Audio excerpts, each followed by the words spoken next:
Então, a gente parou falando aqui da nodulação, né? E a próxima era a dinâmica do nitrogênio no solo. Então, quase todos os nutrientes, eles vão ter principalmente esse processo de transformação, esse processo e esse processo, né? Com outros nomes, é claro, aqui. O que a gente tem no solo? A imobilização, a mineralização e a lixiviação. Esses três processos são mais claros de se entender. O que são isso? Quando a gente aplica um nutriente no solo, ou ele já está presente no solo, processo natural, por exemplo, o nitrogênio, a planta absorve esse nitrogênio. Então, o nitrogênio está no solo e a planta absorve através das raízes e manda lá para a parte aérea. Esse processo de absorção, ele é também chamado de imobilização. Por quê? O nutriente estava aqui no solo, podendo ser perdido, erodido, lixiviado, no caso do nitrogênio volatilizado, e a raiz da planta identificou ele e absorveu. Então, ele fica imobilizado na planta. Então, quando um elemento sai do orgânico, do mineral, que ele era um mineral no solo, certo? E ele é absorvido pela planta e ele vai fazer parte da planta agora, ele vira orgânico. Então, a ureia que eu coloco no solo, ela é mineral. Quando a planta, o nitrogênio mineral, quando a planta absorve, ela passa a ser orgânico, né? Eu, quando me alimento, por exemplo, de qualquer alimento que seja, eu estou consumindo um alimento, às vezes, orgânico, que meu organismo absorve. A planta ela não consegue absorver o que é orgânico. Ela absorve o que é mineral. Mesma coisa de eu pegar o sal de cozinha. Eu como o sal de cozinha, ele é um mineral. No meu organismo, ele vai ser transformado em orgânico, vai fazer parte do meu organismo. Então, o mineral, quando ele passa do mineral, o elemento, quando ele passa do mineral para o orgânico, esse processo chama imobilização, porque ele está fazendo parte agora de uma estrutura de um organismo. Ele está sendo imobilizado. Então, é o nitrogênio incorporado na estrutura das plantas e dos micro-organismos. Então, o nitrogênio que estava no solo, a planta absorveu, ele é orgânico. Quando essa planta ou esse micro-organismo morre, ou a gente morre, a gente vai decompor, que é orgânico, vai mineralizar, vai decompor. Então, esses processos de transformar do orgânico para o mineral é um processo que é chamado de mineralização. Então, essas duas setinhas mostram o fluxo. Ele sai do mineral, o potássio que eu coloco no solo e a planta absorve, saiu do mineral e foi para o orgânico, transformou em orgânico, faz parte do constituinte da planta. Quando essa planta morre, decompõe, ele sai de orgânico e volta a ser mineral. Processo de mineralização. Então, a imobilização é o N, que é incorporado pela planta aos micro-organismos, e a mineralização é esse nutriente que foi incorporado quando ele decompõe e volta para o solo, no caso do nitrogênio, na forma de nitrato ou na forma de amônio, né? NH4+. Certo? O que é a lixiviação? A lixiviação é quando esse nutriente está no solo, então aqui está o NO3, e eu tenho excesso de chuva ou de infiltração de água no solo, o que faz que quebre essa ligação, porque ele está ligado aqui na CTC, na CTA, os elementos, né? No caso do NO3, ele é negativo, então ele se liga na CTA, que é a capacidade de troca de ânions. Então ele não consegue se ligar e esse nitrato, esse nitrito, ele é perdido em profundidade. Então esse nutriente ele vai embora junto com a água. A água lava o solo, lixivia o solo. Isso, isso acontece com todos os elementos, basicamente. Nitrogênio, fósforo, potássio, cálcio, magnésio, isso vai acontecer. E aí aqui surge um outro nome, que é a volatilização, que é a perda na forma gasosa. Então, o nutriente, ele pode, a ureia, o nitrogênio, ele pode ser perdido na forma gasosa para a atmosfera. Como que isso acontece, professor? Então, relembrando aqui, eu tenho o N mineral, que foi aplicado no solo através dos fertilizantes. A planta absorve, ele passa a ser orgânico no processo de imobilização. Quando essa planta morre, essa palhada aqui, por exemplo, está decompondo, vai sair do que é orgânico e vai virar mineral. E aí, na sala de aula, eu sempre gosto de lembrar, por exemplo, você está passando aqui na beirada do cemitério, aqui está o muro do cemitério. Lá de dentro do cemitério tem um pé de caju. Tá passando aqui na calçada, lá de fora, né? E aí esse pé de caju tá aqui, e aí aqui tem um caju ali que dá quase um palmo. Por que que esse caju está tão bem nutrido? Por que que essas plantas que estão ali próximas do cemitério, elas estão tão bem nutridas, dando frutos tão bonitos? Porque nada mais, nada menos do que o solo dessa região, ele está bem fértil. Por que que ela está fértil? Porque o que era orgânico, que estava compondo o organismo de quem foi enterrado ali, voltou a ser mineral. O solo teve uma adubação orgânica e decompôs ali, né? Então, essa decomposição, ela acontece, por isso que os frutos são bem produzidos, né? E aí o pessoal fala, nossa, a terra de cemitério ali, ela degrada tudo e tal, justamente porque eu tenho um solo muito fértil, levando essa, essa comparação aí com o orgânico e o convencional, o orgânico e o mineral. Bem, a imobilização, então, a absorção e a assimilação do nitrogênio mineral pela microbiota do solo e pelas plantas. Então, eu tenho um processo de imobilização. A planta, o nutriente está mineral no solo, a planta absorve, está aqui a planta absorvendo, e ela passa a ser orgânica. Essa planta tem nitrogênio? Tem, eu estou vendo as folhas verdes, então ela tem clorofila. Se ela tem clorofila, ela tem nitrogênio. O nitrogênio não está na clorofila, então, se a planta está verde, ela tem nitrogênio. Da onde que esse nitrogênio veio? Do solo. Ele era mineral e foi absorvido. Esse processo aqui chama imobilização. A planta morreu, decompondo no solo a palhada. Ela vai voltar do orgânico para o mineral. Esse processo chama mineralização. Então, o processo contrário à mineralização é a imobilização, né? Um é contramão do outro. E a volatilização? O que é esse tal de volatilização? Quando a gente aplica a ureia no solo, na presença de água, a gente tem uma formação de outros compostos à base de nitrogênio. Só que alguns desses compostos que vão ser formados, eles são gasosos. E eles são formados, daqui a pouco eu vou mostrar para vocês os fatores que afetam essa volatilização. Eles são formados quando há altos teores de água no solo, muita água, e quando há alta temperatura.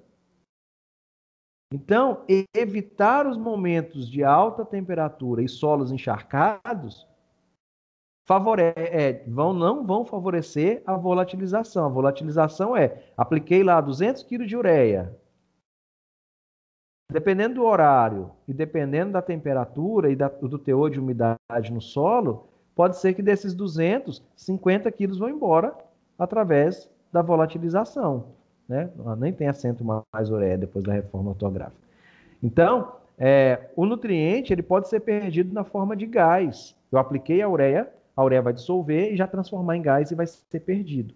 Então, olha que os fatores que propiciam a volatilização. A gente não quer que isso aconteça, porque eu estou aplicando o nutriente, o nitrogênio, eu quero que o nitrogênio seja absorvido pela planta. Se esse nutriente for volatilizado, for embora para a atmosfera na forma de gás, ele não vai servir para a planta mais, né? Então, solos alcalinos, pH acima de 7, favorecem. A gente não precisa se preocupar com isso para os solos do cerrado, né? Porque os solos do cerrado raramente vão ter solos alcalinos.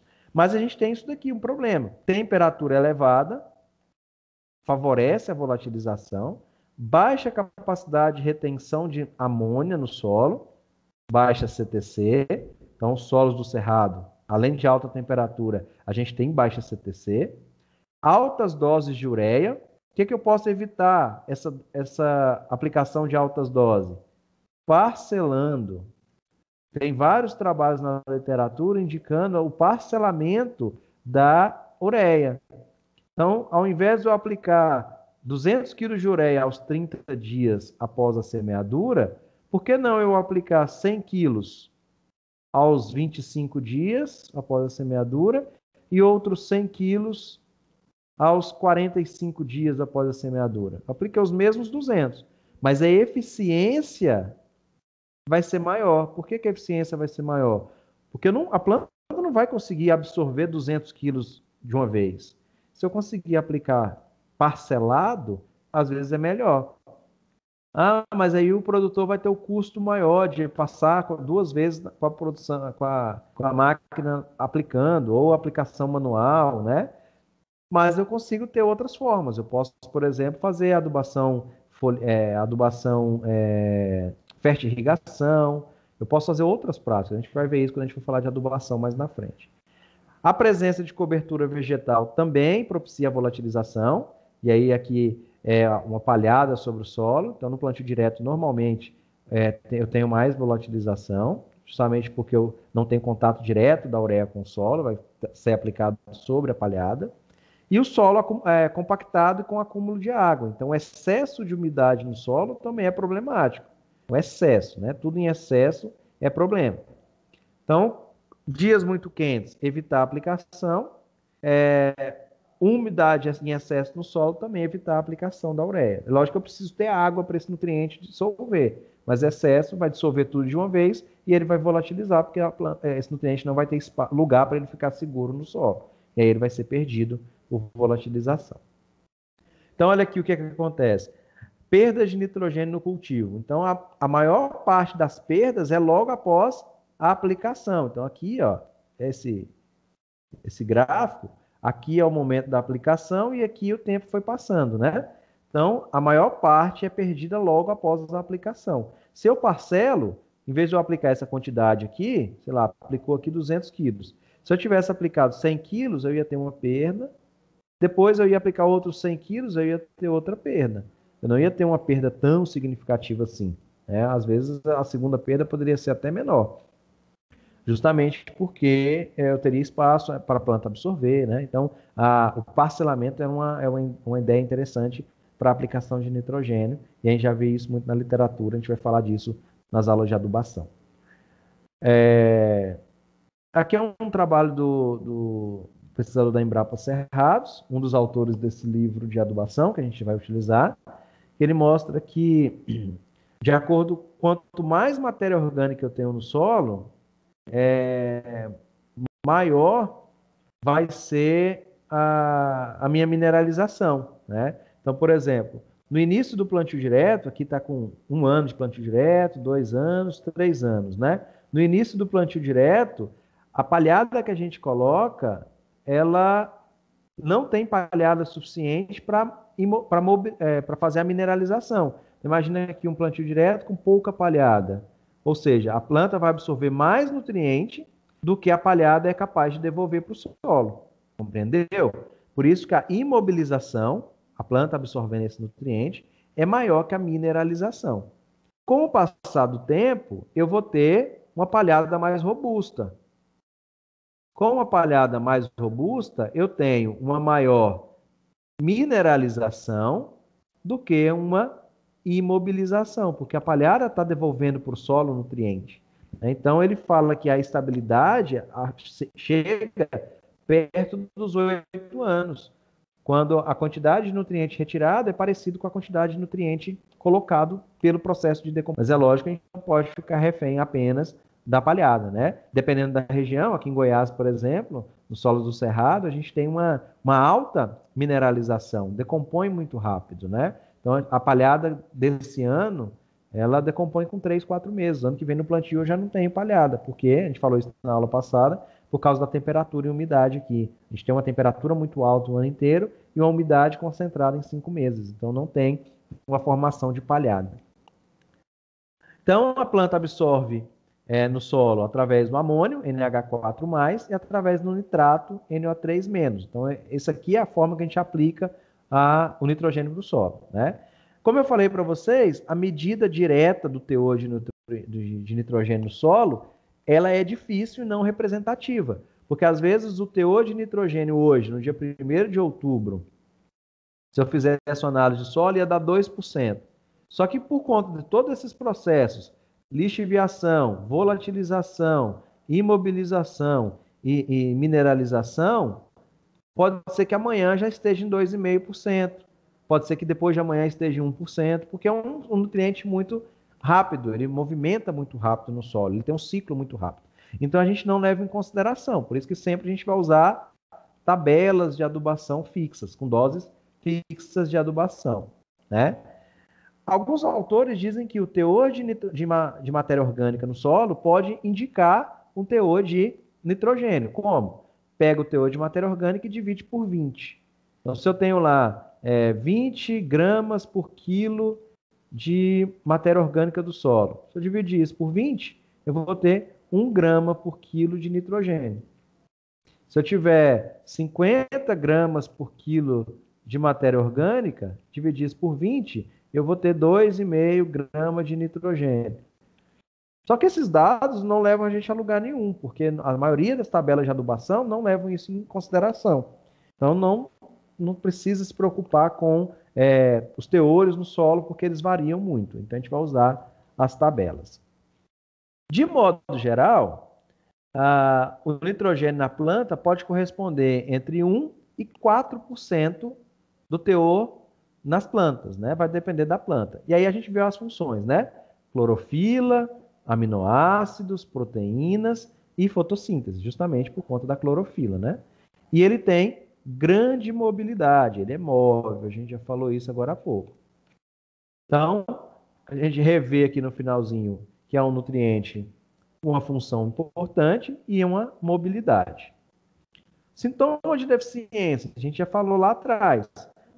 Clorose geral nas folhas velhas.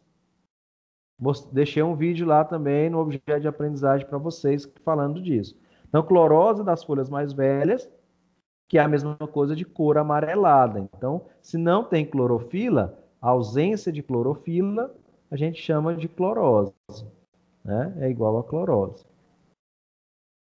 E isso é importante, porque cálcio, magnésio, enxofre, nitrogênio, todos eles são os sintomas de deficiência clorose. Só que nitrogênio geral nas folhas velhas. A gente vai ver isso semana que vem para os outros. Enxofre, clorose geral nas folhas novas. Cálcio, clorose internerval, quer dizer que as nervuras da planta continuam verdes. No nitrogênio não, tá vendo? Toda a folha ficou amarela. Aqui, ó, toda a folha está amarela, não só a nervura, não só o limbo, né? A nervura também fica. Então, o cálcio é uma clorose internerval das folhas novas. O magnésio é uma clorose internerval das folhas velhas. Então, cada nutriente ele acontece em um lugar e ele tem um sintoma característico, né? Então, a gente precisa identificar e separar. Se alguém chegar e falar para mim, professor, eu trouxe aqui uma folha de milho para o senhor, isso aqui é o quê? Deficiência de quê? Depende. É folha velha ou é folha nova? É folha velha. Se a clorose for geral, é nitrogênio. Se a clorose for internerval, é magnésio.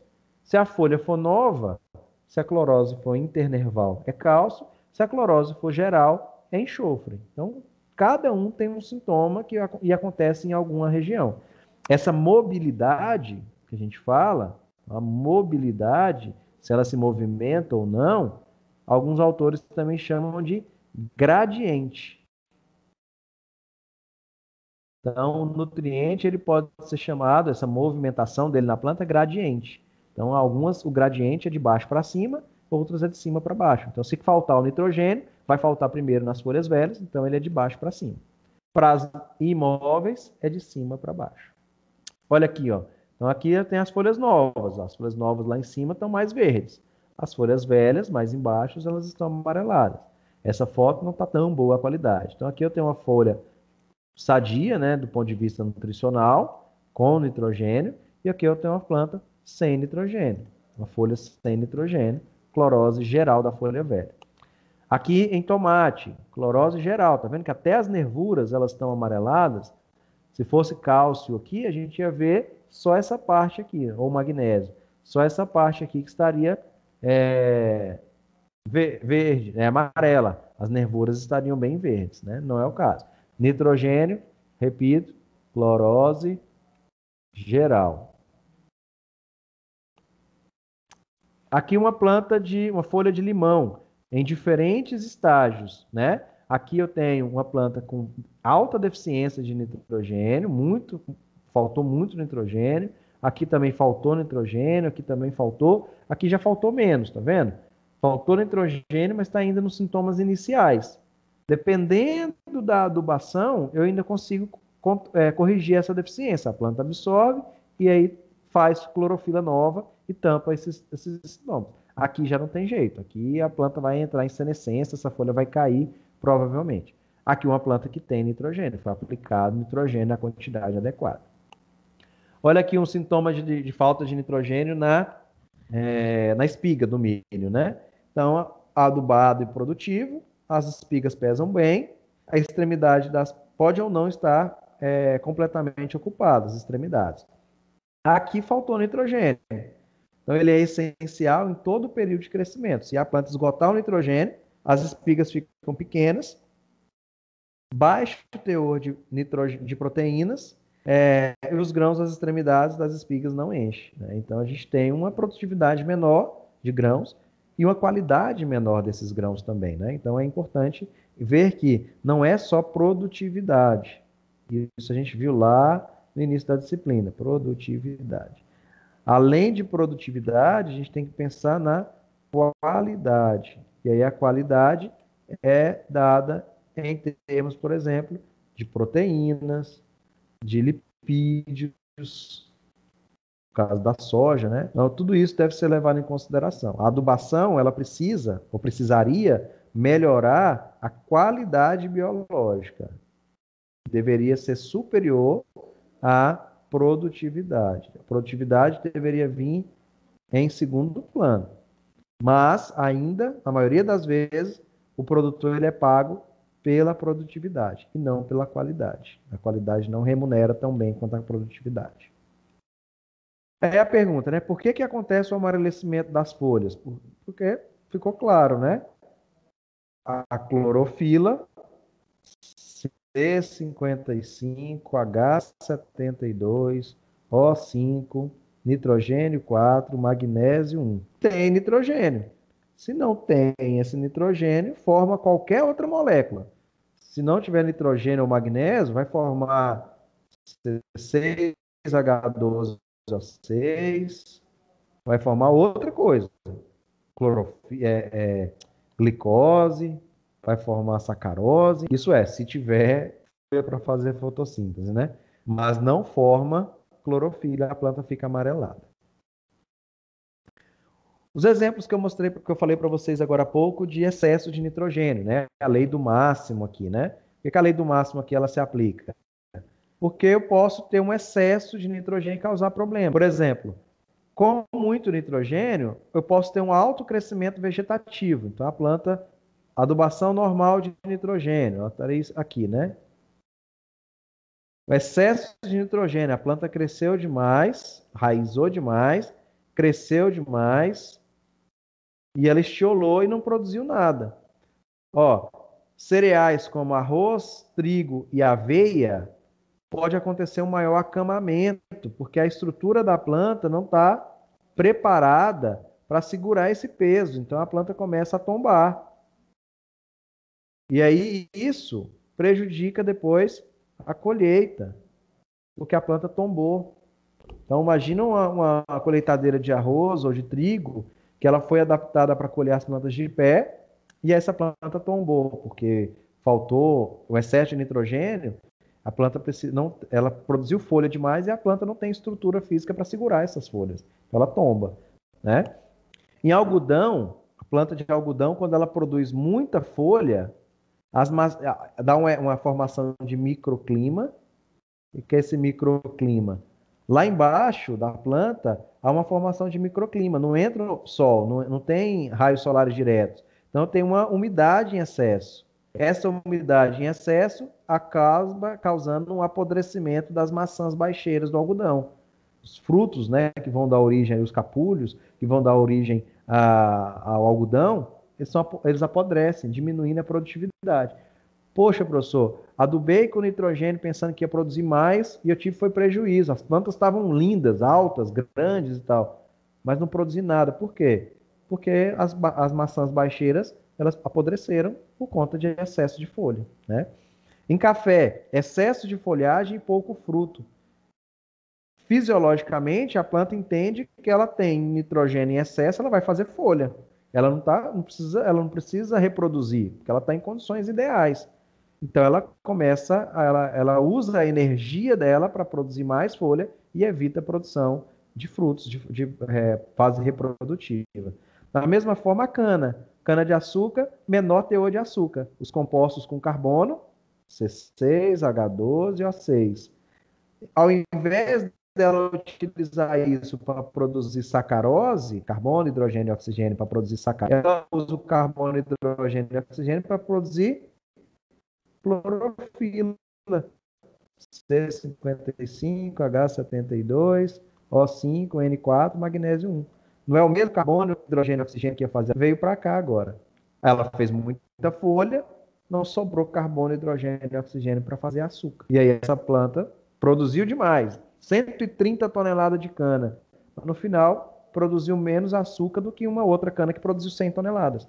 Então, às vezes, o excesso de nitrogênio ele pode ser prejudicial.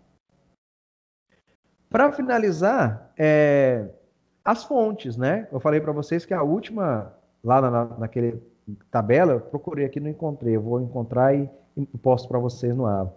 É a fonte. Então, a gente tem nutriente, função, distribuição, né? Mobilidade e tal. E a última é a fonte. O que é a fonte? Se a planta está com deficiência de nitrogênio, eu preciso aplicar nitrogênio. E aí existem 4 principais fontes de nitrogênio. Existem outras, né?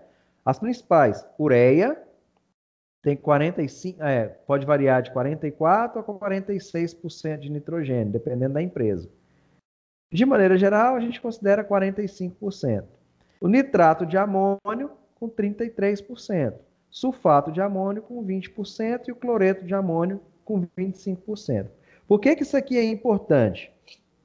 Digamos que você pega uma tabela de adubação nitrogenada e aí lá fala que para eu produzir sorgo, um exemplo aqui com sorgo, eu preciso aplicar 140 quilos por hectare de nitrogênio.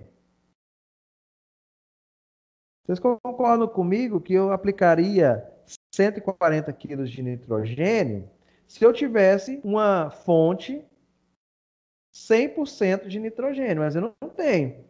Então, quanto de ureia eu vou ter que colocar? Olha a regra de 3 entrando na nossa vida de novo. Então, a ureia, vou fazer essa conta com a ureia. A ureia ela tem 40, nesse caso aqui, 45% de nitrogênio. Então, 100 quilos de ureia tem quanto de nitrogênio? 45, não é 45%? Então, a gente sempre vai usar o 100 para 45, usando a ureia. Se eu fosse utilizar aqui o nitrato, vamos fazer a conta do nitrato aqui e do sulfato aqui. O nitrato ele tem 33%, quer dizer que para cada 100 quilos de nitrato, eu tenho 33 quilos de nitrogênio. O sulfato, para cada 100 quilos de sulfato, eu tenho 20 quilos de nitrogênio, em porcentagem. Quantos quilos de ureia são necessários para eu aplicar 140 de nitrogênio? Quantos quilos de nitrato são necessários para eu aplicar 140 de nitrogênio? Quantos quilos de sulfato são necessários para eu aplicar 140 quilos de nitrogênio? Entenderam para onde que vai? Então, por exemplo, se a adubação fala para você colocar 140 quilos de nitrogênio, não é a mesma coisa que 140 quilos de ureia. Não é a mesma coisa que 140 quilos de nitrato de amônio, não é a mesma coisa que 140 quilos de sulfato de amônio. É a quantidade de nitrogênio. Eu preciso identificar. Então aqui eu faria a regra de 3. Né? Para todas elas, eu precisaria fazer uma regra de 3. Como? Montando dessa forma. Né? 100 quilos de ureia, aqui a primeira é a ureia, tem 45 de N. Quantos quilos de ureia para aplicar 140? Aqui daria 100 vezes 140 dividido por 45. Seriam necessários 311 quilos de ureia. Então, para o primeiro exemplo aqui, seriam necessários 311 quilos por hectare de ureia. Para o segundo, 100 vezes 140, 100 vezes 140 dividido por 33. Precisaria de 424 quilos por hectare de nitrato de amônio. Se eu fosse usar o sulfato, 100 vezes 140 dividido por 20, 700 quilos por hectare de sulfato de amônio. Por quê? Cada nutriente tem a sua concentração. Para ficar mais fácil, vou colocar uma tela branca aqui. Digamos que vocês precisam de 30 gramas de álcool. Só que a graduação alcoólica, por exemplo, de uma bebida X, é 4% de álcool. Uma outra bebida, 6% de álcool. E a outra bebida corresponde a 12% de álcool. Quanto da bebida A eu vou precisar beber para ter os 30 gramas? Não, vamos colocar em ml. Quanto da bebida Z e quanto das bebidas W? Eu vou ter que fazer regra de 3. 100 ml da bebida X tem 4 ml de álcool. Quantos ml da bebida para dar os 30 que eu quero? Mesma coisa para a segunda. 100 ml tem 6 ml. Quantos ml para dar os 30? E a última, mesma coisa. 100 ml tem 12. Quantos ml para dar os 30?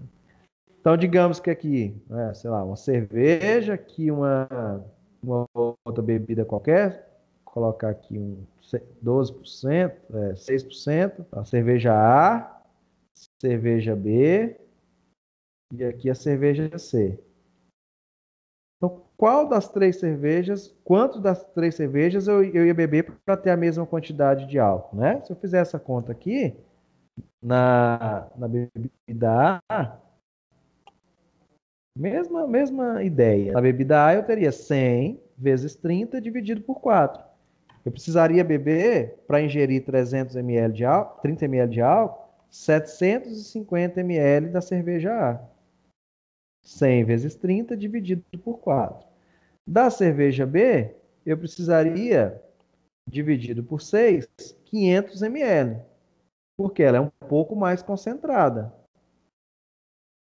Essa aqui ela é menos concentrada, eu preciso beber mais. Essa aqui é mais concentrada, eu preciso beber menos. E essa é mais concentrada, ela tem 12%. Eu precisar de 250 ml. Então, essa na cerveja C, 250 ml dela corresponde a 750 dessa daqui.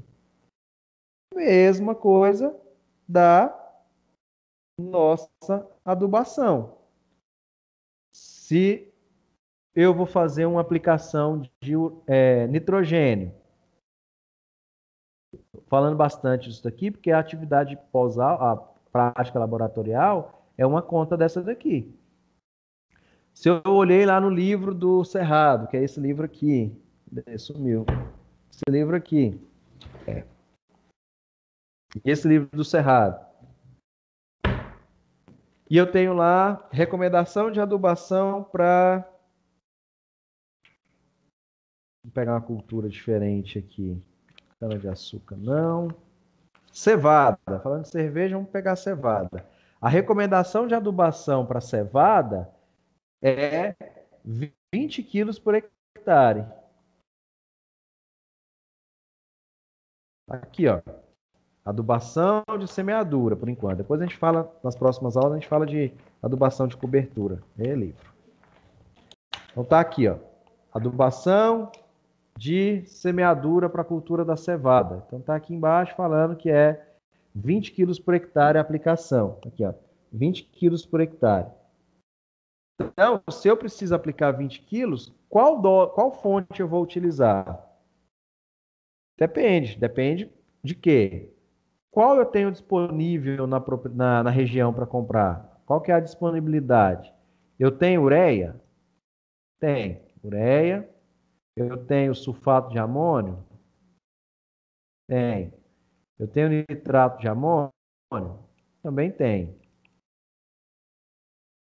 E aí eu preciso levar em consideração a quantidade. A ureia tem 45% de nitrogênio. Sulfato de Nesse amônio caso, tem... aí entra o custo também, né? Perdão?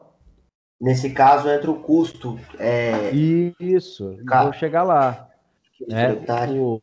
O sulfato de amônio tem 20%. Cadê minha canetinha? Sulfato de amônio tem 20% de nitrogênio. O nitrato tem 33%.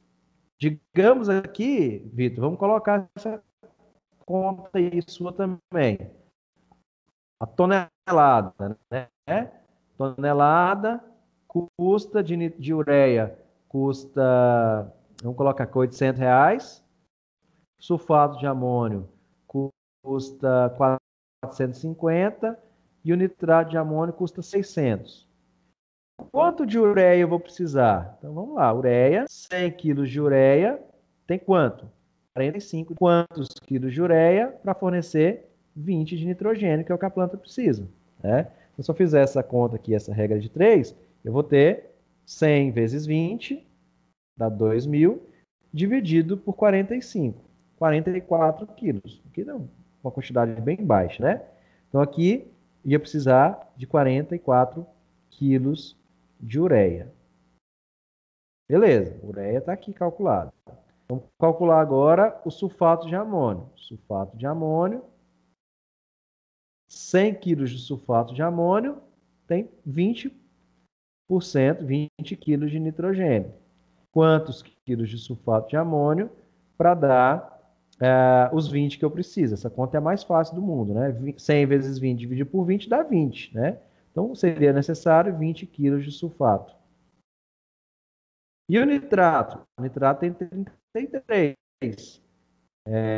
100 quilos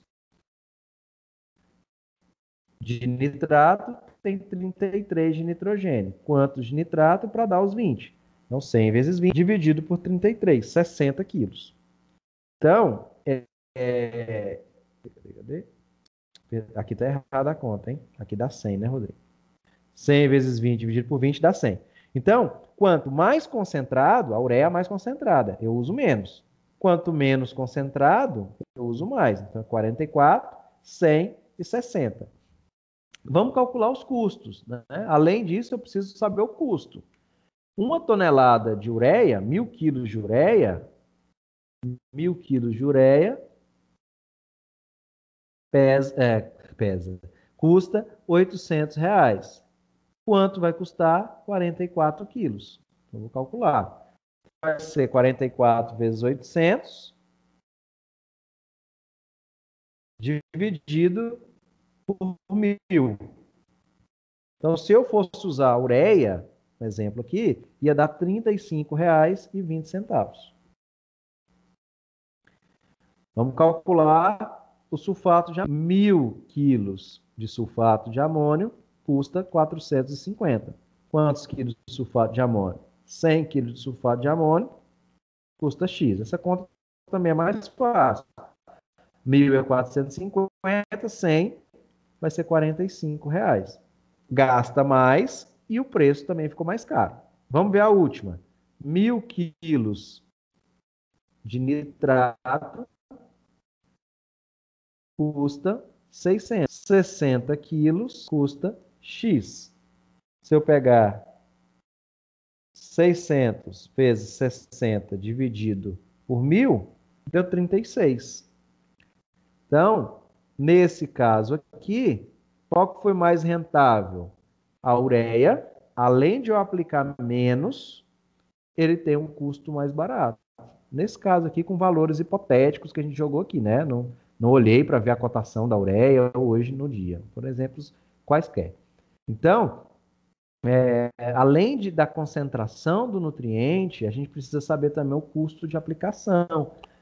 Às vezes o nutriente fica muito mais barato, mas eu vou ter que comprar, ao invés de comprar, por exemplo, 10 toneladas de ureia, eu vou ter que comprar 15 toneladas de nitrato. E aí o caminhão que traz para o produtor só pega 10 toneladas, ele vai ter que pagar 2 fretes. Então, às vezes, isso também fica mais caro, né? Então, são muitas as contas que devem ser levadas em consideração quando a gente vai fazer uma recomendação de adubação, uma adubação de cobertura, o que for.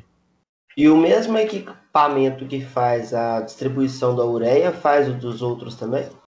Faz, eles são todos granulados, né? Vai ter uma aula só sobre solubilidade, isso daí, quando a gente for falar de eficiência do uso de adubos, né? O que leva à eficiência. Todos eles vão ser pequenos grãos. É lógico, tem alguns fertilizantes que podem ser na forma de pó. Aí pode ser um pouquinho mais complicado a aplicação. Mas, de maneira geral, esses aqui, eles vêm na forma de granulado, né? E aí o que facilita essa aplicação. Alguma dúvida? Professor, Oi. qual que é a recomendação para, no caso de excesso? Como que seria essa aplicação para corrigir quando eu tenho excesso? O excesso de DIA é um problema sério dos solos, né? A gente não tem ainda assim, né? Com facilidade, a gente não tem ainda uma forma de retirar esse excesso dos solos. O ideal mesmo é fazer a recomendação de acordo com a aplicação de acordo com a recomendação. O que já aconteceu, que eu já vi mais próximo, né? Na produção de hortaliças, na maioria dos casos, o produtor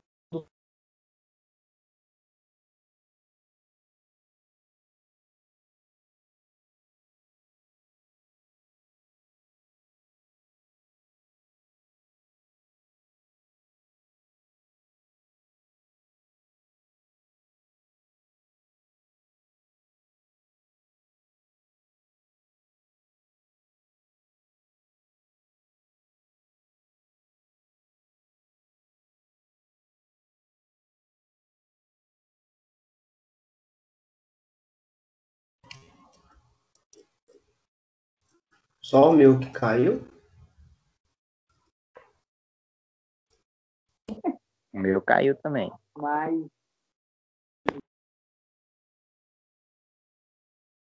Não sei se foi a minha.